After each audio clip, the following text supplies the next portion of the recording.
Tanghali po sa ating lahat guys. Ayan, maganda ang panahon ngayon guys. Malakas ang hangin. Pero walang ulan kaya nakauli ako sa looban guys. Kahit padahan-dahan yung aking lakad. At ako'y naiinip sa bahay. At ayan ang asawa ko. Tatanim. Nagsisipag-sipagang na naman. Tinatanim niyan guys ay okra. Ano yung tanim mong iba tayo? Okra at? Ayan, okra guys. Ayun nga, bayabas guys oh. Meron na siyang mga manibalang. Ayaw ko walang mangain, pakabawal sa akin. Gawa ng babagang opera. Oo, kaganda ng ano. Ayan guys oh. Ay, papakita ko na naman ulit sa inyo guys ang paminta. Dahil naputi na namin ang paminta, wala na siyang mga bunga.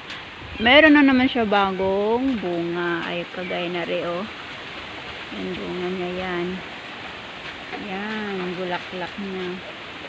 Kaya parang kulay light green ang kanyang dahon guys. Ganyan ang style niya. Nang laglag yung mga ibang dahon niya na ano.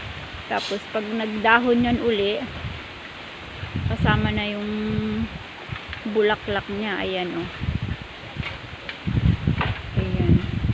Kaya ang paminta guys ay sa isang taon, isang beses lang ang harvest niyan. Kaya ang harvest nito next year po March, April, yan ang harvest ng paminta na rin. Ganyan siya guys. Nagtatanim yung aking asawa guys ng okra sa gitna kasi arawan. Doon kasi sa harap ng bahay namin, may mga tanim kami doon. Lungkuyin. Gawa ng hindi nasisikatan ng araw. Ang gusto naman ng mga halaman din ay nasisikatan ng araw. Ayan guys. Pusar na siya pero kailangan pang himayan para hindi manglaglag yung bunga. Kasi pag hindi nahimayan yung guys, kagaya na rin mga garni dapat tinatanggal. Ayoko lang tanggalin guys, gawa na magpupwersa ako, bawal magpwersa, baka bumuka yung tahi. Tinatanggal yan. Sa bukid guys, masipag pa lang ako tanim ng mga gulay. Hindi na kailangan bibili ng gulay kasi nasa mahal ng bilihin ngayon ng asawa ko. Paggagahok siya ng pagtataniman ng okra. Tay, pag ako'y nakalakas-lakas, bili tayo ng ano, rambutan. Tatanim natin dyan o dalawa sa may paagbang. Ano? Tinan mo yung tanim doon. Diga, may bunga na. Hindi sa amin na ring lupa guys. Yan ay alagaan lang namin. Kami ang nag-aalaga, kami ang nagtatabas, nag-intindi ng paminta, tapos hati kami sa nahaharvest na paminta.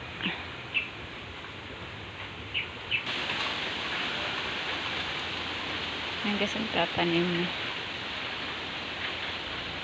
Kasi malaki yung tanim ko dito ha, anak. Oo. Mataba na. Wala na lahi na na. Wala na.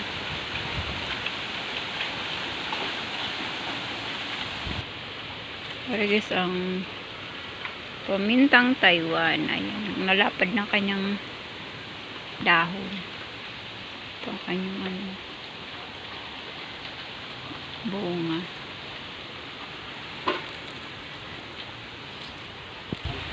Sabi ko niya.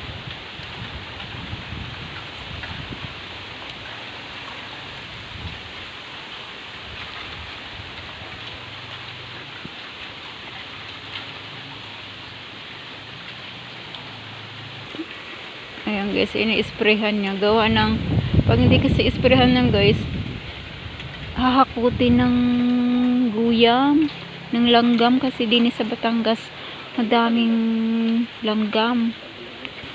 Ayan guys, so madaming panggata ng laglag na niyog.